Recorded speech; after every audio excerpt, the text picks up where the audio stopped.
この試合は決勝前の決勝だ。日本は大きな相手だけど、それでもウズベキスタンならやれる。決勝に行ける。日本が何者だって言うんが。君たちは勝てる。2対1でウズベキスタン。オフサイドだっただろう。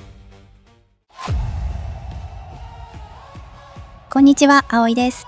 こんにちは、きなです。今日は2026年5月20日に行われた AFC-U17 アジアカップサウジアラビア2026日本対ウズベキスタン戦の試合について、ウズベキスタンサポーターと話していくよ。よし、準決勝。去年の U17 アジアカップでウズベキスタンは優勝してるから厳しい試合になりそうだよ。去年は去年、今年は今年だよ。そうだね。この試合のメンバーを見ていくと、ウズベキスタンは前の試合からスタメンを2人入れ替えてるね。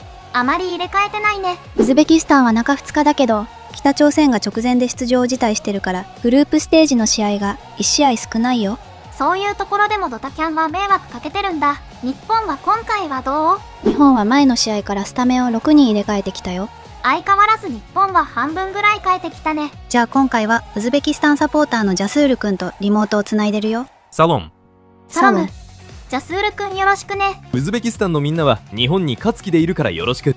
ウズベキスタンって強気なイメージあるもんだ。じゃあウズベキスタンサポーターの声を聞かせて。勝利の前のウズベキスタンサポーターの興奮を聞かせてあげるよ。勝利の前とか言っちゃってたけど、試合前のウズベキスタンはどんな感じなのかな。とにかく応援ムードだね。オルガ、前へ進めウズベキスタンってみんなめちゃくちゃ熱い。準決勝前だからかなり盛り上がってたんだね。そう。幸運を祈るって言葉も多かったし、インシャアッラー、勝利だとか神様が助けてくれますように。って祈る感じもすごく多かった。頑張れ。勝ってくれ。君たちならいけるっていう空気だね。みんな応援してるんだね。うん。若い白い狼たち、前へみたいな表現もあって、チームへの期待が大きかった。若い白い狼たちってかっこいい。しかもただ応援してるだけじゃなくて、綺麗な勝利を期待してるって声もあった。勝つだけじゃなく、いい勝ち方を見たい。自信はかなりあるよ。日本は大きな相手だけど、それでもウズベキスタンならやれる。決勝に行けるっていう気持ちが強かった。今までの国と違って日本が相手でも勝つ気満々だね。さすが前回王者。うん。かなり強気な人もいるよ。日本が何者だって言うんが。君たちは勝てる。君たちなら決勝だっていうね。かなり気合入ってるね。そうなんだよ。だからこの試合、ウズベキスタンから見るとただの準決勝って感じじゃないんだよ。どういうこと？この試合は決勝前の決勝だって見てる人がいた。決勝前の決勝？日本戦が事実上の決勝戦ってこと？そういうニュアンスだね。ここを超えればチャンピオンが見えてくるっていう感じ。実際に日本に勝てたらその後は優勝だみたいな見方があるね。もちろん準決勝だから大事なんだけど、それ以上に日本を倒せば本当に優勝までいけるって期待がある。スコア予想は何て言ってるの？2対0でウズベキスタン。2対1でウズベキスタン。って予想もあった。日本相手に2対0予想ってかなり自信あるね。日本勝利予想はないの？一人だけ日本が5対1で勝つって言ってる人はいたね。急に大差。そう。全体ではウズベキスタンを応援して勝利を信じる声が多いけどね。ウズベキスタンってきつめの言葉が多いのかと思ったけど、試合前はそんなことないんだね。負けたら許さない。みたいな強めの声はあったよ。負けても許してあげて。それと中継に不満を持ってる人もいてさ。確かに今大会の中継はひどいよね。うん。サウジ側がうまくできないなら大会を取らなきゃいいのにって強い不満も出てる。でも準決勝からは良くなるはずだよ。とにかくウズベキスタンのみんなは日本戦を楽しみにしてるよ。勝てるって思ってるからね。日本だって勝てるって思ってるもんね。じゃあ試合開始だよ。日本頑張れ。Algı yigitler, Uzbekistan No.1。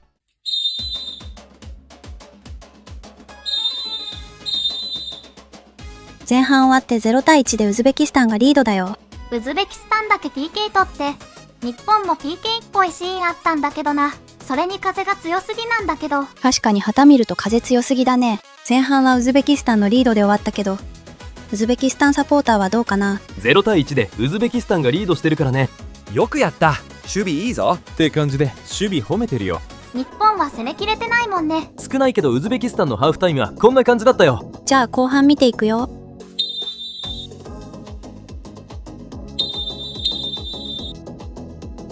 後半アディショナルタイム8分に同点に追いついたね。ほんとギリギリ。でも私は信じてたよ。私も。というか前半あんなに強かった風が病んじゃうんだもん。そこは日本にとっては不利だったね。しかもオフサイドじゃないのにオフサイドでゴール取り消されるしさ。綺麗なゴールだったのにね。むしろ同点ゴールの方がオフサイドっぽかったよ。同点ゴールも取り消されなくてよかったよ。PK 始まるよ。この勢いのまま勝ってくれ。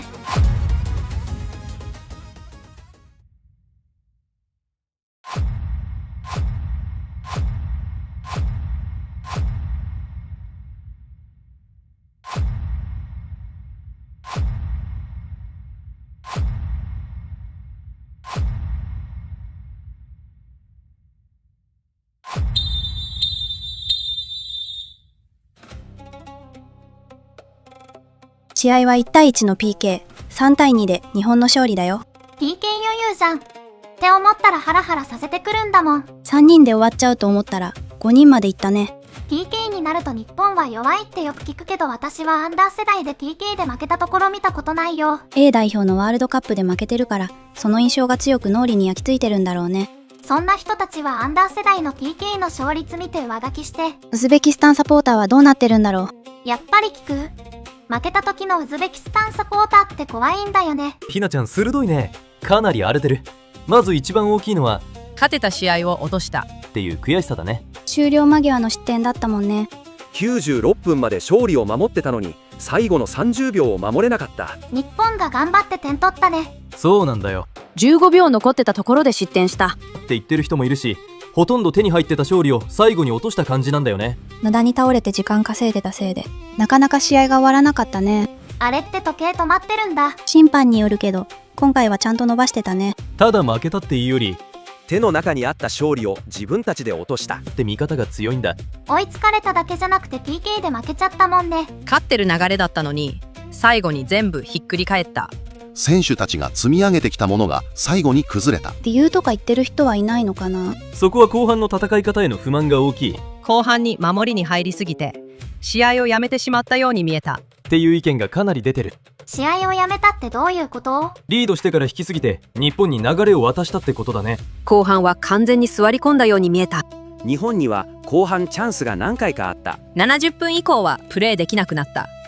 90分やらないとダメだろっていう不満もある。日本って体力あるしね。そこも大きい。フィジカル面をもっと上げないといけない。最後の数分まで体力が持たなかった。後半に動けなくなったって見方だね。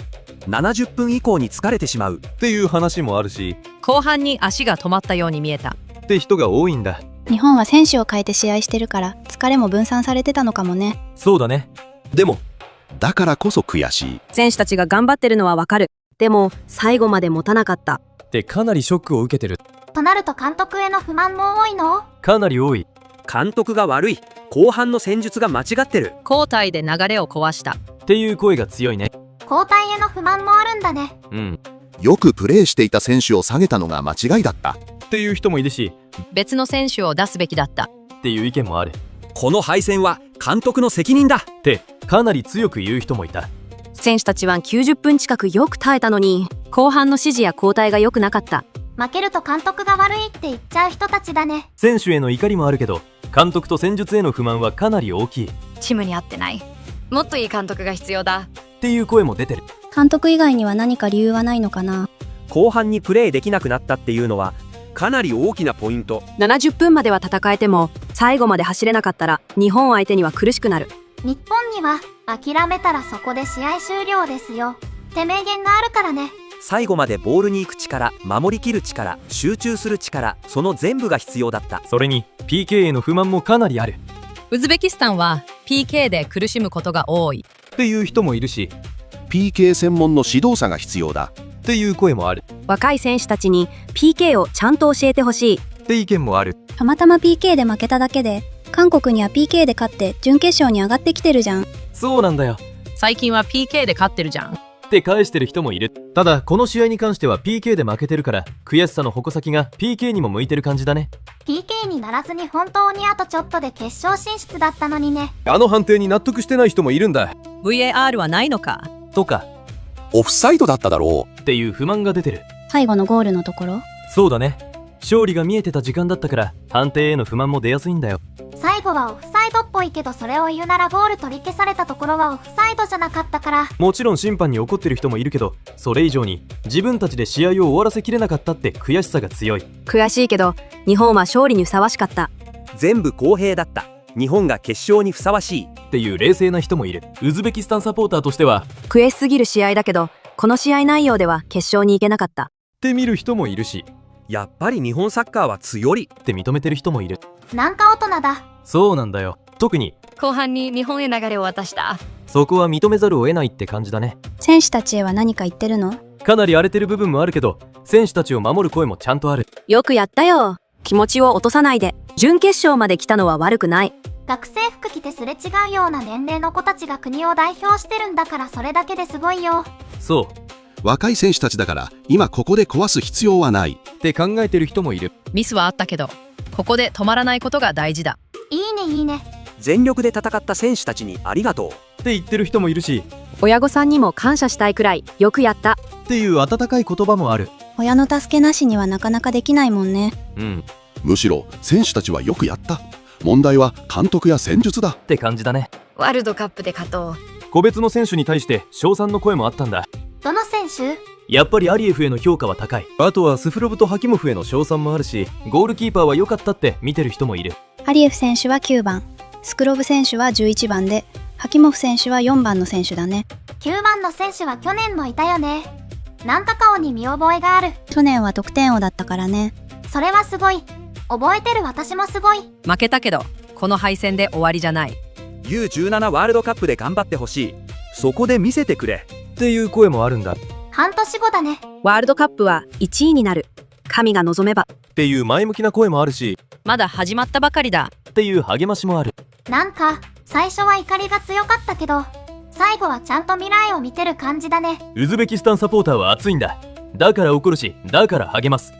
今回の負けは痛いけど、若い選手たちにはまだまだ先がある。次の舞台でこの悔しさを返してほしいって思ってる人は多いんだ。ウズベキスタンからはこんな感じだよ。ジャスールくん、話聞かせてくれてありがとう。ウズベキスタンはワールドカップで上を目指していくよ。それじゃあ帰る。帰る。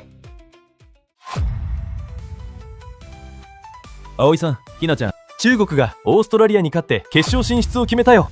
初戦でインドネシアに負けて日本に負けて絶望してたはずなのに、準決勝は2対0でオーストラリアに勝ってたよ。リーくんすごい。さすがに今回こそは中国でも大盛り上がりだよね。オーストラリアに勝った直後の日本に対しての中国サポーターの声だから、そこまでないけど聞いてくれ。 U23 アジア杯決勝も相手は日本だったし、 U17 でもまた当たる。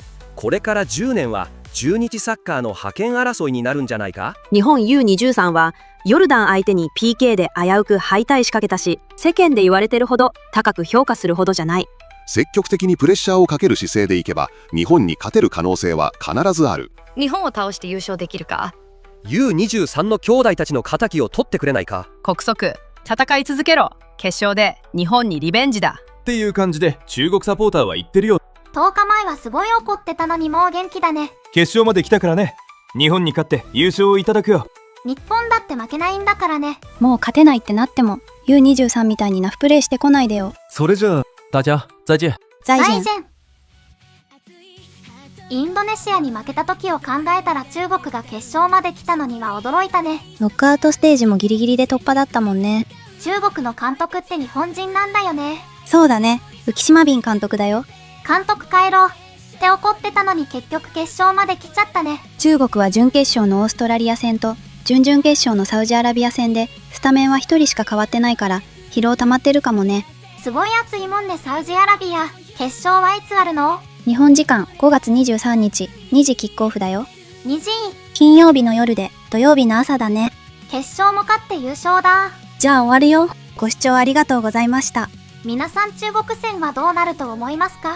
コメントに書いていってくださいね。ご視聴ありがとうございました。